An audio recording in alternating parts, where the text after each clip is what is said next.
Hello, welcome to my kitchen. I'm Tina Wells and I'm from livingdeliciousnutrish.com. I'm here today to share the second recipe in my new series, the Koutala, or the wooden spoon as we say in Greek.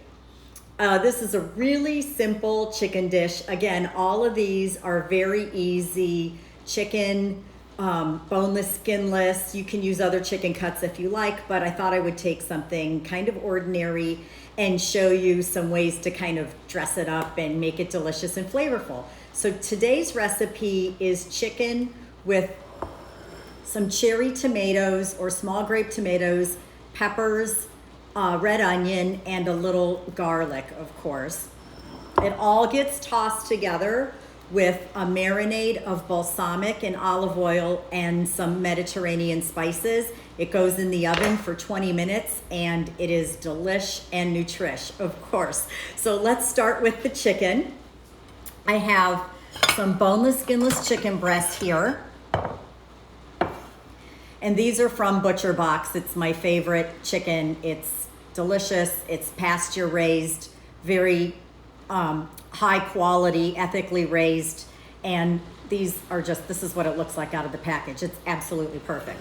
And what I'm gonna do to make cooking this a little faster is slice them through the center long ways. This saves a lot of time because you don't have to pound it, and it also just quickens the cooking process. These are done in about 15 or 20 minutes in your oven, depending on how fast your oven is. And also it's a very high temperature. It's going to be 400 degrees. So these are going to go into a preheated 400 degree oven. The easy way to slice these in half is to just put your hand on top, and just sort of use your hand as a guide. So I'm just going to go through it and make sure your knife is sharp because you want your knife to do all the work. So I'm starting with the thickest part, and I've got my hand on the top to rest as a guide, and I'm finding about the center point of the thickest part of the chicken, and I'm just going to use a very gentle sawing motion, keeping my fingers out of the way but still firmly holding onto the chicken, and just kind of guiding back and forth to go through the center. And of course, you want to keep your blade parallel to your cutting board, not up or down, because then you could throw it off. And again, practice makes perfect. And as you get to the skinny end, just go slowly to kind of make sure that you get all the way through that point. And if you don't worry about it. So there are two pretty evenly sliced chicken pieces, and I'm going to drop them right into this bowl. And since I cut the chicken first, it doesn't really matter about cross-contamination right now because all of this is going to go into the same dish and get cooked together anyway, but I'm going to go ahead and flip this over anyway so that we're not using the chicken side with the vegetables. But really, in terms of any kind of cross-contamination, we're not making a salad and using the raw vegetables after we cut on the chicken, so it's not really that big a deal. But, safety first, right? So, as I said, I've got the tomatoes and some peppers, a red onion, and some garlic. And I've already got some of those already prepared. I just took these small tomatoes and cut them in half because with that high heat, you want them to blister. I'm just going to add those into this bowl. It's about 2 pints for 1.5 pounds of chicken breast. Next, I've got some of these mini peppers. I love these mini peppers because they make the cutest little rings. So again, the colors look so nice with the tomatoes. I'm just going to throw those in, and I'll show you real quick how easy it is to slice these peppers. I'm just going to take the top off about 1/2 inch down from the green because the majority of the seeds are going to be right in there. And then I can go through the rest of the pepper at the width that I like. Okay, and these are a little thicker than 1/4 inch, but not quite 1/2 inch. They are going to cook very fast, so they're going to break down. You don't want them to burn. And then I've got the red onion. This red onion I just sliced in thin slices. I like how it makes a sweet finish to the onion and also has a nice kind of charred quality from the high temperature. So I'm just going to break these apart a little bit and add those to the chicken as well. This was kind of a big onion. I probably won't use the whole thing for just one chicken breast, but depending on how much chicken you're doing. And you can adjust. If your family doesn't like onion, don't put as much. If they like tomato, put more tomato or more pepper. There's nothing exact about this. You do what you like. And you can experiment with it. If you decide there are other flavors that you like better, go ahead and add those. Now, Greek cooking is more red wine vinegar than it is balsamic, but I did change this from what would be a more traditional flavor, and I'm using balsamic. And when you're baking or cooking, don't use anything extravagant. This is just organic balsamic vinegar from Whole Foods. Doesn't have to be any big deal. So, 1/4 cup of that, and the same thing with the oil. It's a good extra virgin organic olive oil, but it isn't like the most expensive thing that I would use on a salad or something where you really want that flavor. This is for moisture and to add a healthy fat. Some salt and pepper to taste. Again, you can control how much you like salt or back off depending on your personal preference. And some pepper. The salt is a Himalayan pink sea salt. Always try and get a really clean sea salt or kosher salt so that it's going to be, clean and doesn't have any additives. Table salt has sugar in it, believe it or not, to keep it as an anti-caking agent. The last ingredient that I'm adding is this AIP paleo powder seasoning. It's a great Mediterranean blend. It reminds me of the kind of spices that my mom used to use when she would do all of her classic Greek dishes.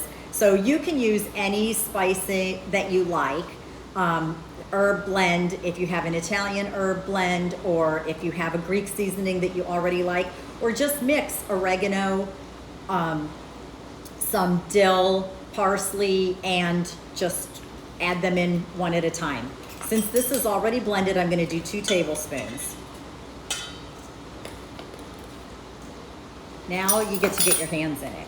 And I love using my hands because I can really feel where the spices, the herbs are, and make sure that everything is coated and distributed evenly. You can use tongs if you don't want to reach in here, but I think my hands are my best tools. And you can see how quickly this comes together. So I'm just going to grab my sheet pan. I'm using a small sheet pan since it's a small amount.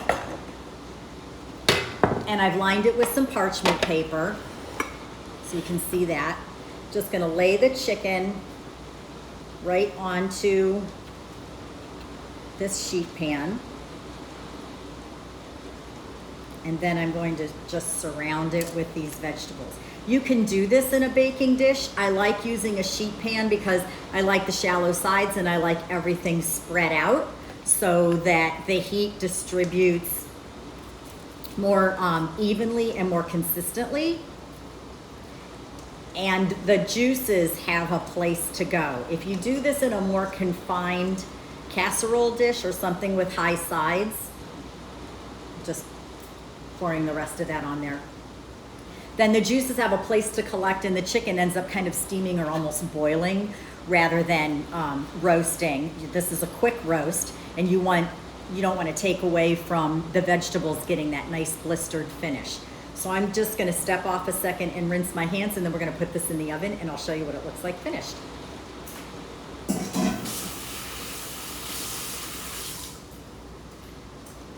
Again, this only took I put 20 minutes on the recipe, but it doesn't even need that long at all. Depends on your oven.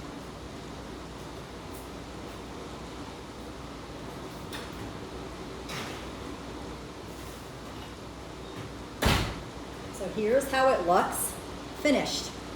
It has a beautiful color. Those chicken breasts are nice and glossy. All those vegetables just have a nice, yummy caramelized finish. The tomatoes are nice and blistered. It's really delish. And I'll show you, I just will put a couple of slices onto the plate like that. They're almost cutlets, but no pounding, no flouring, any of those things that take extra time. This is a great kind of midweek dish. Now, you can do the Kalamata olives two ways. I like something kind of cold and fresh on the plate to give it kind of a temperature and texture difference as well. So I have the Kalamata olives to add now after it comes out of the oven. You can put them into the pan when you bake it, and that gives you a delicious kind of baked briny flavor from the olives. And finally, if you can tolerate dairy, I have this feta. It is sheep's milk cheese. Feta is only feta if it's sheep's milk and part goat's milk. Otherwise, it's not feta, it's just white cheese in brine. And I like to buy this, it's available at my Whole Foods because it comes in the brine. You can see the liquid. Don't buy shrink wrapped feta. It's a plot against Greek society, I'm telling you. So I've already got a couple pieces kind of sliced up, and don't buy crumbled feta. Look how easy this is to crumble. If you want to have some feta, you can crumble it yourself. If you don't tolerate dairy or you're doing this as a Whole 30 meal, leave off the cheese. It's very simple. And that's all there is to this dish. Super simple, delicious, nutritious. The nice acidic bite from the vinegar really gives it a lift, and you can serve this with some roasted potatoes or a big salad. That's it. It's so simple. Be sure to go on my website, livingdeliciousnutrish.com, download the free, download with storming here and it's driving me crazy. With all of the 5 recipes in this first volume of the Koutala. The Koutala is going to have a series of several volumes. The first one is chicken. There'll be vegetables, seafood, some other things. And it's a free download. When you sign up for my newsletter, you'll get all 5 recipes. This is the second of 5 in the series. I did the first one last week. And I hope that you enjoy them. Please tag me if you're on Instagram and you give this a try, or on Facebook. Be sure to follow me here. And I look forward to seeing you next Tuesday at 1 p.m. Eastern Time. Okay? Have a wonderful day. Thanks for joining me.